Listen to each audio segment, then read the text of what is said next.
Hello dosto, welcome to the Alpha Techno Education. So today I am going to discuss the current affairs of the May, कुछ important current affairs May की जो कि हमारे exam perspective से बहुत ज़्यादा important होने वाली हैं. सो चलो देखते हैं मई की कुछ important current affairs. So this is our channel Alpha Techno Education. For further updates you can subscribe our channel Alpha Techno Education. So I am going to discuss today's first question. So the first question of is that ICMR Indian Council of Medical Research ने hydroxychloroquine के उपयोग का पर क्या बदलाव किया है. तो हाल में ही Indian Council of Medical Research ने इंडियन हाइड्रोक्लोरोक्विन के उपयोग पर दवा केवल पंजीकृत मेडिकल पर्चों पर दी जाएगी. दवा केवल मेडिकल पर्चों पर दी जाएगी. So this is the answer of this question. अभी हाल में ही Indian Council of Medical Research ने ये इसमें बदलाव किया है अपने लॉ में. So ICMR Indian Council of Medical Research ने हाइड्रोक्लोरोक्विन के उपयोग केवल दवा पंजीकृत मेडिकल पर्ची पर दिया जाएगी या ऐसे मैंने अपनी गाइडलाइंस में बदलाव चेंज किया है. सो बी सी द सेकंड. अगर हम सेकंड क्वेश्चन देखते हैं तो ICMR Indian Council of Medical Research ने हाइड्रोक्सीक्लोरोक्विन के उपयोग एवं उपचार हेतु कितनी नई श्रेणियों में बांटा है. तो हाल में ही ICMR ने हाइड्रोक्लोरोक्विन के हाइड्रोक्सीक्लोरोक्विन के उपयोग के उपचार हेतु 3 कैटेगरियों में बांटा गया है अभी हाल में. तो उन्होंने अपनी गाइडलाइंस में कुछ चेंजेस भी किया है उसकी, और उसको कई उसमें बांटा गया, श्रेणियों में बांटा गया है. सो जिसकी इसकी श्रेणियाँ हैं कि Indian Council of Medical Research ने हाइड्रोक्लोरोक्विन के उपयोग एवं उपचार हेतु 3 नई श्रेणियों में बांटा है. यह 3 श्रेणियाँ asymptomatic health care workers containment zone से कार्यरत और एसिम्प्टोमेटिक फ्रंटलाइन वर्कर्स और पैरामिलिट्री और पुलिसकर्मियों को शामिल किया गया है. सो this is the new guidelines of the ICMR, जिसमें उन्होंने हाइड्रोक्लोरोक्विन के यूज के लिए कुछ गाइडलाइंस दी गई हैं जो कि हम यहाँ देख सकते हैं. अगर हम क्वेश्चन नंबर 3 की बात करें तो खनिज कानून संशोधन विधेयक 2020 किसने पारित किया है. तो अभी ये लोकसभा में ये हाल में ही पारित हुआ है.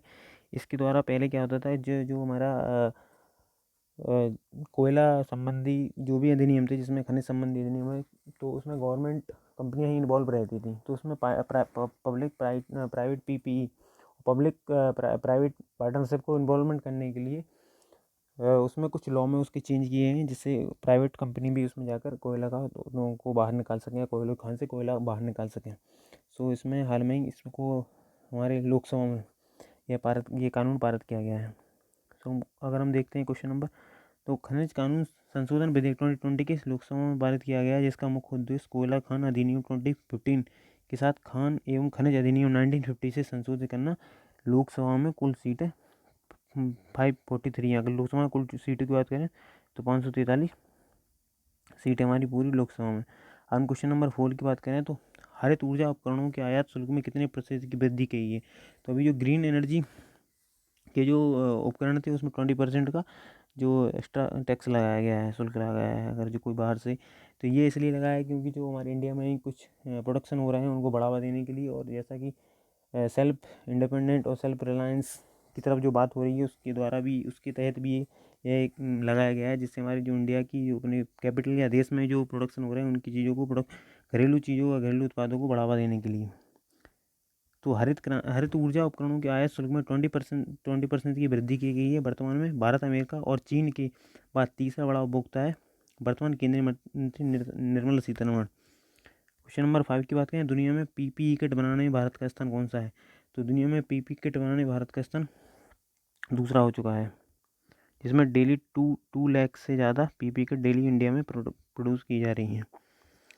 अगर हम क्वेश्चन नंबर 6 की बात करें तो निम्न में से आतंकवादी विरोधी दिवस कब मनाया जाता है.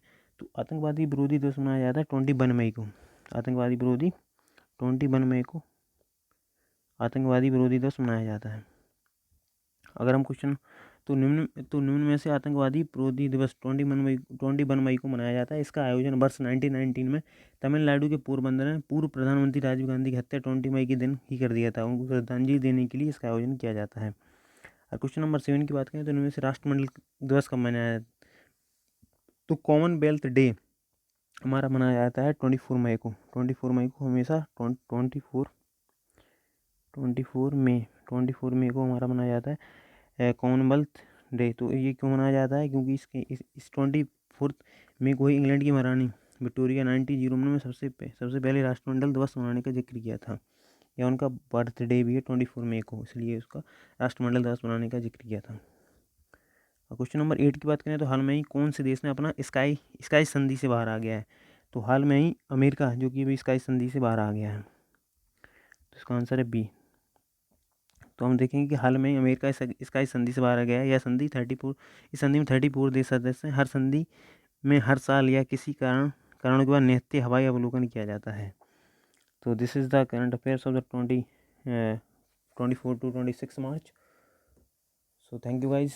अगर आपको वीडियो अच्छा लगा है तो आप सब्सक्राइब कर सकते हैं, और नेक्स्ट वीडियो डेली बेसिस पे आती रहे करंट अफेयर्स की। सो आप चैनल को सब्सक्राइब कर लीजिए, जिससे आपको डेली का अपडेट मिलता रहे। Thank you.